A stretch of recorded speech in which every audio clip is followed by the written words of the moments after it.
Hello guys! For today's video, itinreat ko nga pala yung aking mga anak.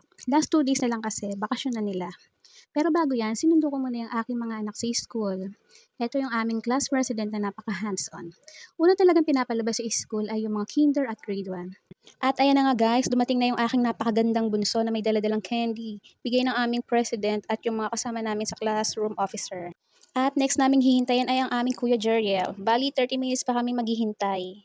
Medyo matagal din yun guys. Dito na nga ako naghihintay sa loob ng school. Hindi naman siya loob na loob. Dito lang talaga sa hintayan ng mga kinder. Kasi nga guys, napakainit sa labas. Hindi kakayanan ng powers ko. Maya-maya nga ay dumating na si Kuya Jeriel. At si Charlotte naman yung pumasok kasi siya lang yung panghapon. Ayan na nga guys, lumabas na kami ng school. Naghahanap na ng makakainan yung mga anak ko. Since hindi naman sila nakakapunta sa malalayong lugar para makapamasyal, kahit dito lang sa tabi-tabi. Tutal marami namang mall dito sa tabi ng school nila. Gahanap na nga ng makakain yung mga anak ko dahil nagugutom na sila, tanghali na, wala pa kaming tanghalian. Sinadya ko talaga hindi magluto para dito na kami kakain. What? Para-paraan ba?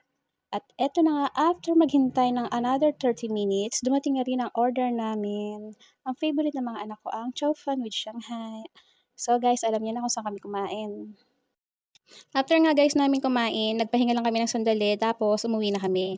Nakasakay na nga kami ng jeep. Kaya lang yung jeep kanina sobrang siksikan kaya hiwa-hiwalay kami ng upo ng mga anak ko. Pansin ko din yung anak kong bunso inaantok na wala siyang masandalan. Hindi kasi siya sanay nang hindi niya ako katabi. Pero this time dapat masanay na siya kasi grade 1 na siya. Eto na nga, nandito na kami sa aming lugar.